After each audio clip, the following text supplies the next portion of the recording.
Good evening, everyone. It's Darth Paradigm. This is gonna be a wholly unremarkable video, but yeah, well, as everyone probably knows, Sabertrio has reopened their store, and everything is sold out. I had gone to their store first thing in the morning and looked at what was available. Everything was available, and then I had some things to consider, and then I had some errands to run during the course of the day. I came back from my errands, and I thought, well, I don't really have too much money, but at the very least, I could buy another ArcLight stun saber. I had decided to get a weathered ArcLight stun saber, and I was going to get it with red blade, red latching switch, and a gold or yeah, gold cover tick wheel. Sold out. Wow. Okay, so I went through all of the other hilts, and then finally I found that the mirror was still available, and I figured, well, I might as well just go for it and get myself the mirror that I've always been wanting. I've been wanting to get an FX mirror for the longest time. And since it was still available, I figured I might as well go for it. So I started to put together my order, and I went to check out, and it had sold out while I was putting together my order. And now everything at Sabertrio is sold out, and I'm actually thankful for that because that saved me a lot of money because I've been wanting to spend a lot of money with those guys. So that afforded me the opportunity to kind of play around with the Sabertrios I do have. First and foremost, I recharged my Reaver, and I've been um, playing with that pretty steadily today, practicing with that. And I've also, as you know, you're probably getting sick of it, but I've been playing around with my Dominix V5, my Ultrasabers Dominix V5. It's a stun saber, and we'll get into why I like the saber. You already know why. And I was noticing some similarities between the two. But before I get into that, as you can see back here, I have two of my favorite katana. I have my Ryujin, and I have my Musashi, my Rishi saber, and they need to be oiled. And tonight is oiling the saber night. Got my Choji oil, and I've got my cleaning and oiling kit. Yeah, one must oil their katana regularly. I have several, but these are the two that I care about the most. So I keep these oiled pretty much about every month and in tip top shape. But you're here for these. And similarities. Yeah, I noticed some similarities between the designs.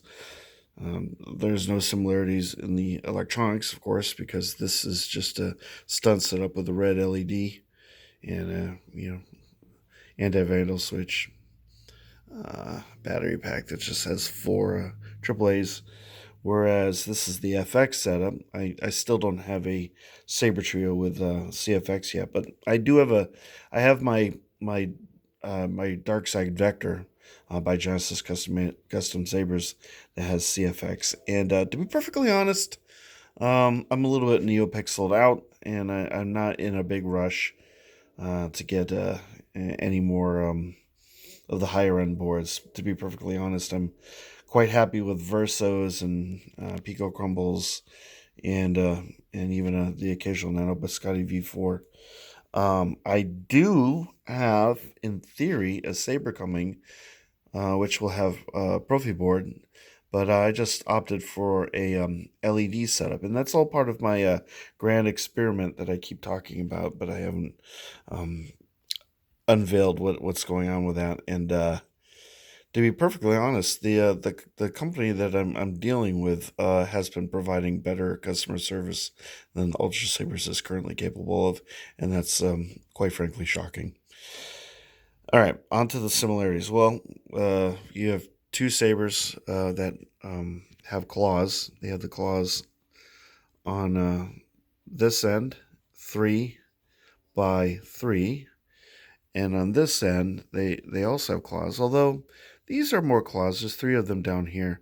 I consider these more of your they're more the standard cubes that you would find on like Obi-Wan or Luke's saber, and I believe that there's 6 of them. Uh, the makeup of the saber design is very similar. You have your emitter section with windows, your emitter section with windows. You have a bit of a choke point and a bit of a choke point. Both choke points have elements to them that make them not quite the most comfortable to handle. A lot of ridges and cubes and things of that nature. I mean, you can see that here. There's a lot of geometry going on, and then of course with the Dominix V5, you have the claws kind of hindering your ability to use this as an effective choke point. You can still get your fingers in there, and I do when I'm practicing with this thing, but you have to be real careful. Now I've rounded off these claws pretty considerably with a file, and I've taken the edge off, but they're still pointy, and so you have to watch out for pointy things. Pointy things will always be your undoing. That's pretty much consistent throughout history, i.e., katana. They are very much pointy, sharp things. And then you have your switch section, and the switch section on the Reaver is very very small, very very petite, and it's much larger on the Dominix V5, perhaps a little bit larger than it needs to be, but it is a saber that has about it's almost a 2-inch advantage on the Reaver, so you gotta make up for it somewhere. But then again, you have a choke point, and then you have a choke point.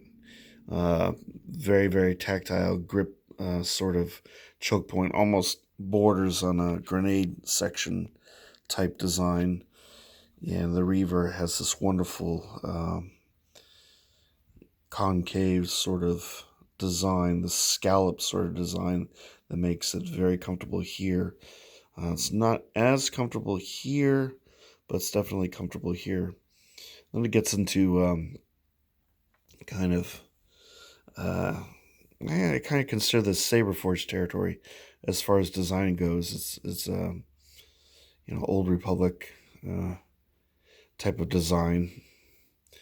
On the Dominix V5, they have a traditional grenade section, so that's where these two differ considerably. And then you get down to the end, which, as I said, it has your claws, and then you has your cubes. So the similarities kind of end about here and on the way down. But I still found it interesting that the sabers kind of had some similar design cues. So let me give you some different angular perspectives to the best of my ability with the limited resources that I have.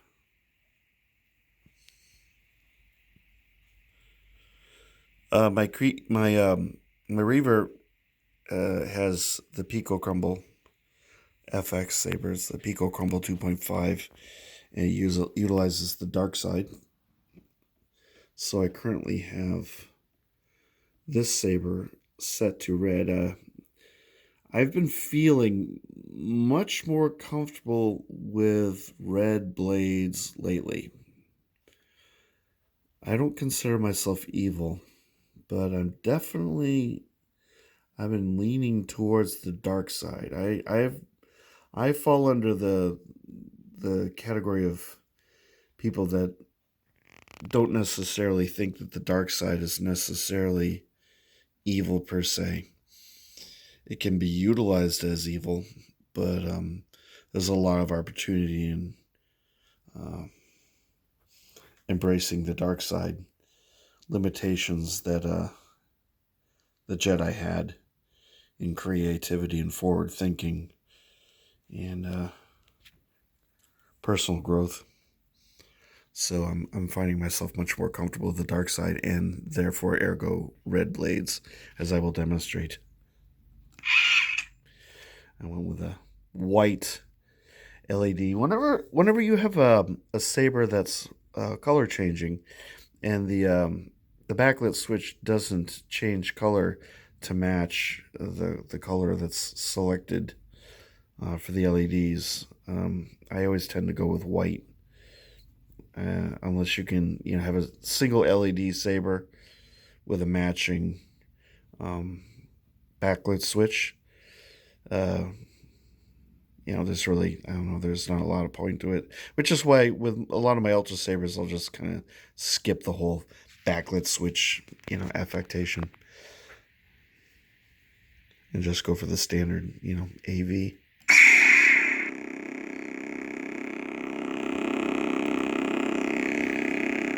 I have on the Reaver, I just have a standard Ultrasabers Ultra Edge mid-grade blade. On the Dominix V5, I have a heavy custom saber shop show blade. It's a thick walled. So you get that kind of that thin sort of blade effect that you would see in Star Wars Rebels, which I've been watching almost religiously lately. And even with the weight of this hilt, this blade really works very well in here. And as far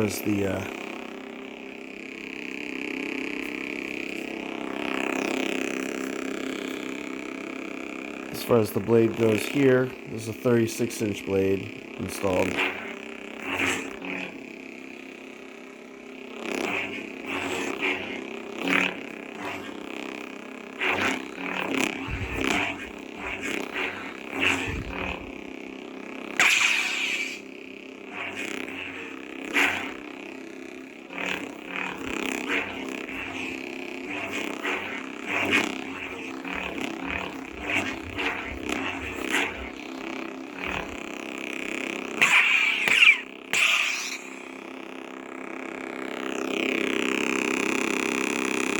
Isn't that a wonderful sound?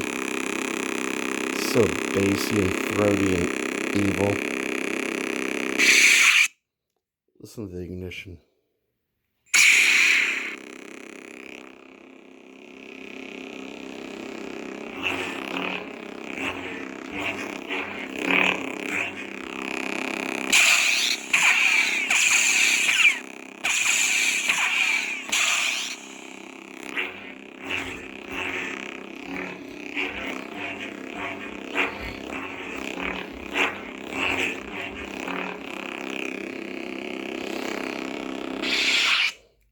And of course, to turn the saber off, you just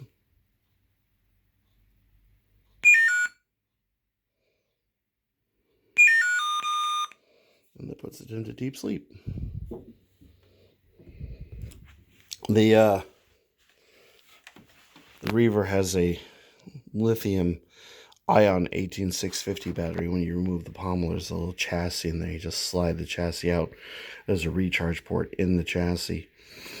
And when you insert the chassis into the saber, it lines up with the CoverTech wheel. There's a little slot in the chassis. And it kind of goes dunk, and then it stops in the exact place where you want it to. Tighten up your pommel and you're good to go. And if for any reason you need to remove the chassis, if you need to pull it out all the way, if you want to swap out the battery, you have to kind of pull it to a certain point, turn it, it sort of unlocks it, and then you can pull it out the rest of the way. So similarly, when you push the chassis in, you have to kind of turn it, sort of locks it in, and then you can slide it in. It's just a phenomenal system.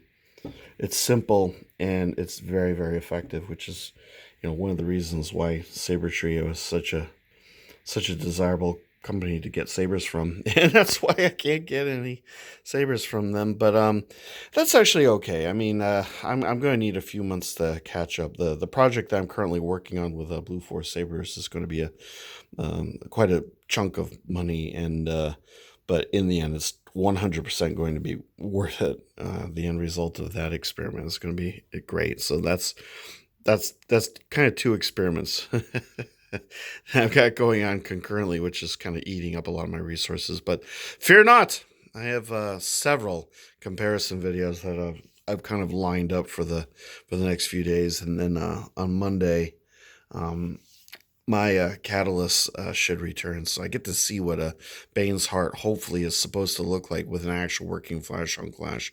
So that's gonna be pretty cool. And then I get to find out the results of experiment number 1 has shipped. And then I'm also hoping to hear from Ultrasabers at some point regarding my Graphic C. It says like I got a lot of plate spinning. But anyway, so yeah, that's a bit of a comparison between the Sabertrio Reaver and the Ultrasabers Dominix V5. Yeah, not a comparison that you probably expected to see anybody do. But I tend to do the weird and exotic things. Look at that. That's a bunch of weapons. Anyway, so that's the end of this video. Hope you had fun. And yeah, hope everyone's doing well. I'll just leave it at that. I really, really hope everyone is doing well, because there's need for people that I know and care about, like you guys, to be doing well. It's real important to me. Anyway, so you guys take care, and I will see you next time. And have yourself a good evening. Take care now. Goodbye.